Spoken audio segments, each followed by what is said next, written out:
neige tombe, les cœurs deviennent sensibles et chaleureux. On rêve et on pense aux belles rencontres des temps des fêtes. Madame Thérèse Bouchard, conseillère fiscale pour H&R Bloc, veut vous souhaiter le plus merveilleux temps des fêtes. Laissez-vous gâter par vos amis et réjouissez-vous avec les parents. Que la prochaine année soit une fontaine de jouvence. Tels sont les vœux de Madame Thérèse Bouchard, conseillère fiscale chez H&R Bloc.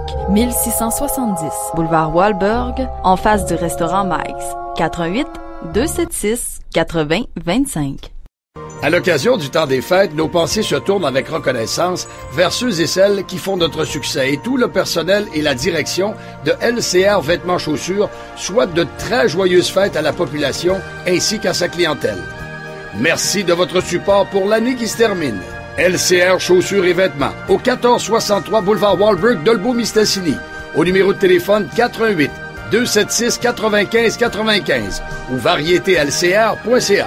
Le propriétaire du restaurant Subway de Dolbeau-Mistassini, M. Luc Bélanger, et toute son équipe profitent de l'occasion pour souhaiter à sa distinguée clientèle un très joyeux Noël et une bonne année. Et le remercie de leur encouragement pendant l'année qui se termine. Amusez-vous bien et soyez prudents. Ce sont les souhaits du restaurant Subway situé au 1801 à Dolbeau-Mistassini au numéro de téléphone 88 276 68 48. On est de retour à Samedi 22 décembre, 20h, le multiconcessionnaire de Dolbeau-Mistassini reçoit la visite des excavations à saveur de la Haute-Côte-Nord au complexe sportif de Dolbeau. Prix du billet seulement 8 $. Venez voir du hockey de haut calibre avec des joueurs d'ici. Go Multi, go! C'est la chronique de la Ligue de la NCAA avec notre ami Wallet du site internet leblitznfl.com. Salut Wallet! Salut Danny, ça va bien? Ça va bien, ça va bien. Wallet, effectivement, en fin de semaine, c'était plutôt hier, c'était les gens réalisent pas comment que c'est un gros show aux États-Unis. Je voyais sur ESPN hier et ça a même fait la première page pendant un bon bout de temps. Les meilleurs joueurs des écoles secondaires, la plupart choisissent, il y en a gros qui choisissent leur université. Ça se fait devant des caméras de TV. Il y a souvent ce qu'on fait, c'est qu'on met des casquettes des équipes qui est intéressées. Le joueur, finalement, choisit la casquette. C'est comme ça que les gens apprennent pour quelle université que le joueur en question a décidé de jouer. Et hier, ça a été fait sur ESPN. Et encore une fois, je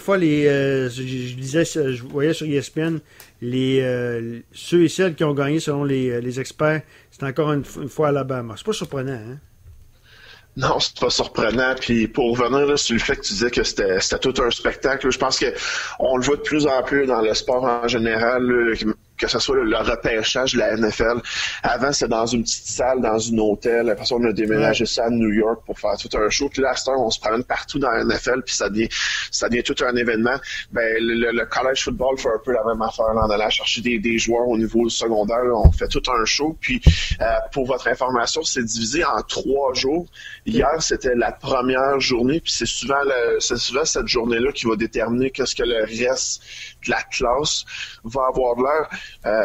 Certaines équipes sont allées, je pense à Alabama qui est allé chercher un des bons porteurs de ballon. Les chances de leur voir aller chercher un porteur de ballon plus tard durant les 2 autres journées de recrutement sont un peu minces. Il y a beaucoup de Raptors. Et Marcelo Jerry a dit à DeMar DeRozan, écoute, cette année, il faut qu'on travaille sur ça, il faut qu'on fasse ces choses-là. Il n'a jamais laissé entendre qu'il était pour l'échanger. Puis la dernière rumeur que j'ai entendue, c'est qu'il a même dit à DeMar DeRozan, t'as pas à t'inquiéter, tu sais, t'es le joueur, t'es notre joueur. Puis la semaine qui suit, il apprend, je pense par texto, qu'il est échangé aux Spurs pour Kawhi Leonard. C'est sûr que je pense que la seule affaire, c'est que Marcelo Jerry, il n'était pas sûr. Et s'il n'était pas sûr, il aurait peut-être pu dire à DeRozan, écoute, en ce moment, on évalue plein de choses.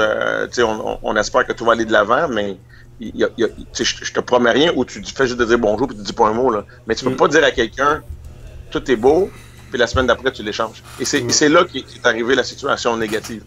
Mais c'est sûr que pour les Raptors, Kawhi Leonard, écoute, c'est tout un... Puis lui, il avait beaucoup de choses à prouver en passant. Kawhi Leonard, après le fiasco de San Antonio l'année passée, il joue à un haut niveau. Moi, je pense que c'est un top 5 de la NBA en ce moment comme performance cette année.